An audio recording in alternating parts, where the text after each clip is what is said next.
Message de Monseigneur Philippe Christori du vendredi 31 décembre 2021. Ce soir, nouvelle année 2022. En beaucoup de maisons, nous serons quelques-uns réunis pour partager un repas ou boire un verre. Mais il n'y aura ni feu d'artifice, ni grande fête populaire. Comment vivre librement ce passage vers une nouvelle année que tous, comme chaque année, espérons meilleure? Sommes-nous moins libres soudainement? Le philosophe Alain Finkielkraut écrivait que la liberté existe toujours si l'on en croit les contestations hebdomadaires des Français qui manifestent contre la précarité, les gilets jaunes, ou contre le pass sanitaire. Si cela est réel, nous ressentons néanmoins les règles sanitaires comme une contrainte entravant notre liberté personnelle. Mais qu'est-ce que la liberté ? Jésus affirmait « Si vous demeurez fidèles à ma parole, vous êtes vraiment mes disciples. Alors vous connaîtrez la vérité, et la vérité vous rendra libre. » Jean 8 au verset 31 et 32. Mais pour comprendre ce propos, ne faut-il pas vivre en vérité de la parole et devenir authentiquement disciples ? Beaucoup n'ont pas fait ce choix. Nous, chrétiens, pour être libres, nous cherchons à nous aimer, à aimer aussi ceux qui ne nous aiment pas, et à le manifester par des mots et des gestes. Aimons-nous les uns les autres. C'est cela le cœur de la vie chrétienne. L'amour libère, osons le vivre par un élan renouvelé en cette année nouvelle.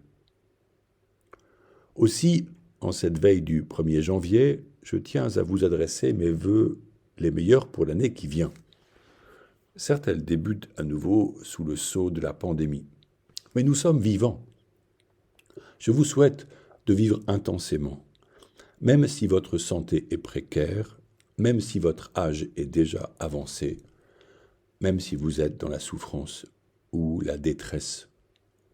Vivez-en priant et en louant le Seigneur, unis à tous les catholiques de notre Église, qui espèrent au-delà de ce que nous voyons, car nous ne sommes pas seuls.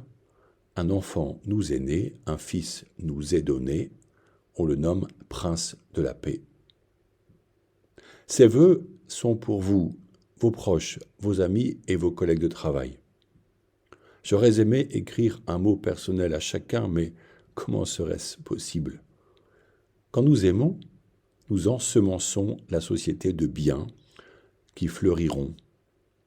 Chaque prière, chaque pensée positive, chaque désir juste, chaque acte d'amour contribue à féconder nos relations et à susciter la fraternité. Avec Dieu, c'est du zéro déchet. Rien de ce que nous offrons et donnons ne se perd. Tout ce que nous offrons et donnons porte du fruit.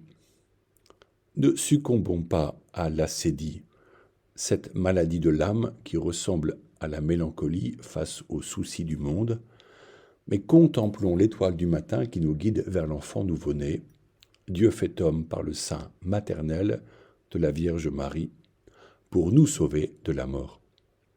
Que cette année 2022 soit l'occasion d'un renouveau missionnaire de nos paroisses, porté par le partage que nous sommes appelés à vivre dans le cadre du synode sur la synodalité, pour écouter la parole divine, éclairée par le Saint-Esprit afin d'entendre ses motions.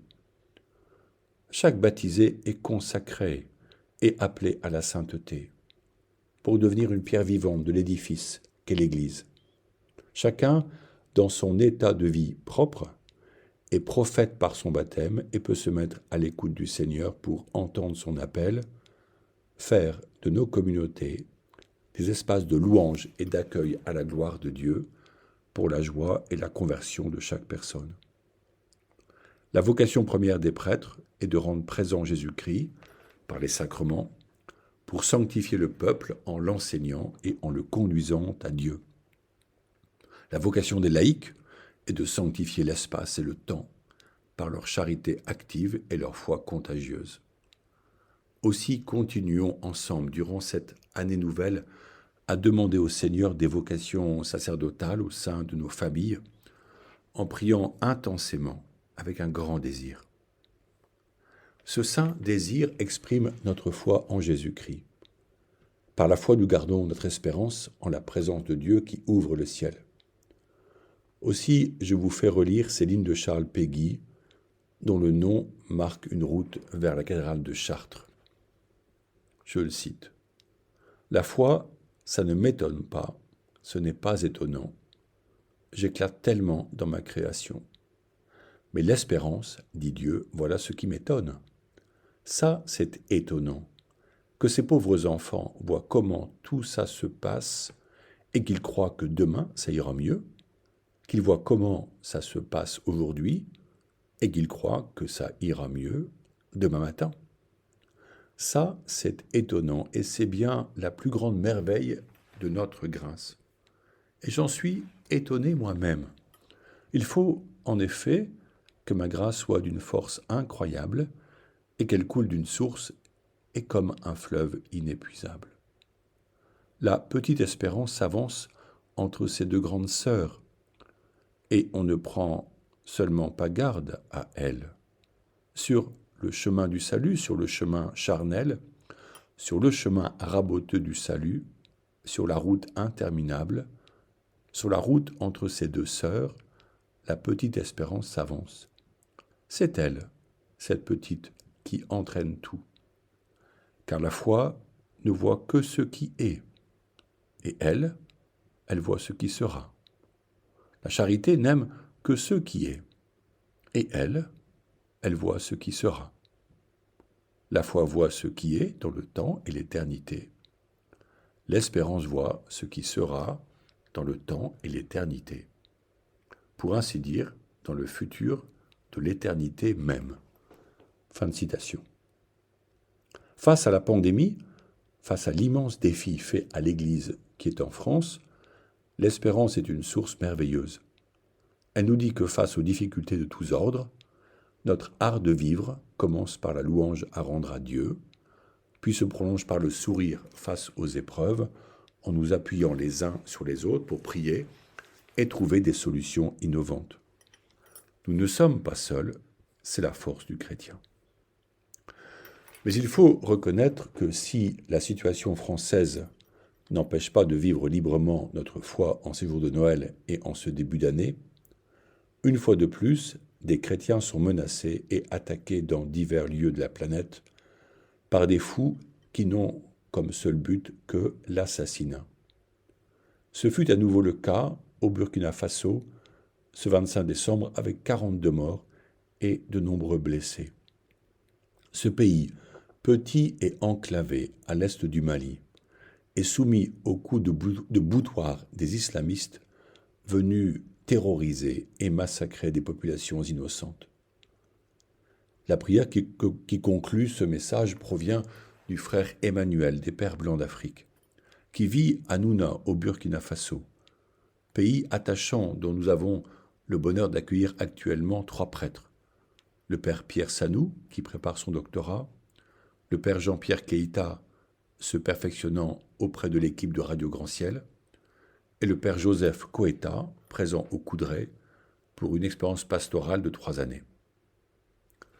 Le frère Emmanuel écrivait il y a quelques jours, je le cite, « Autant la Covid s'abat sur les villes, autant l'insécurité s'abat sur la brousse, car il n'y a que peu de forces de l'ordre, et pour les terroristes, il leur est facile d'attaquer des postes de sécurité où il n'y a guère que 5 à 10 membres.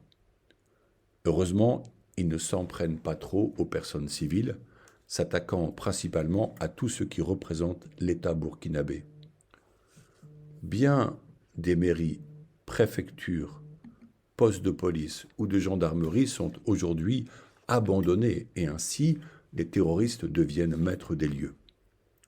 Ils s'en prennent aussi aux écoles, surtout primaires, brûlant certaines, demandant aux maîtres d'enseigner l'arabe ou de fermer, pillant les cantines scolaires afin de se ravitailler eux-mêmes en vivres, car le commerce dans les villages de brousse ne fonctionne plus, et même comme dans des centres comme Nouna, on ne peut plus acheter des vivres en grosse quantité sans raison, ni même du carburant à mettre dans des bidons. Et il ajoute, je le cite, « Mais le problème le plus crucial est celui de l'enseignement des jeunes.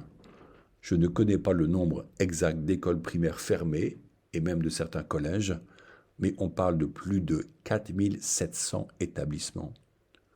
Si vous comptez une moyenne de 360 élèves par école, cela nous donne 1 692 000 enfants qui n'ont plus droit à l'école.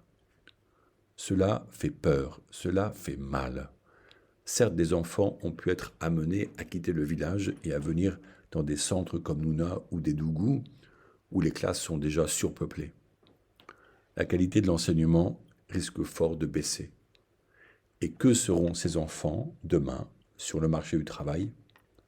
Fin de citation. La prière qui suit est une aide pour nous associer à leur détresse et reconnaître leur courage. Vivre ainsi est terriblement difficile. Comment apercevoir la fin des malheurs et envisager le retour d'une vie heureuse ? Aussi, prions pour eux. Ne les oublions pas lorsque nous aurons la joie de nous retrouver entre amis ce soir pour notre réveillon de la Saint-Sylvestre. Viens, Seigneur, la terre a tant besoin d'être sauvée.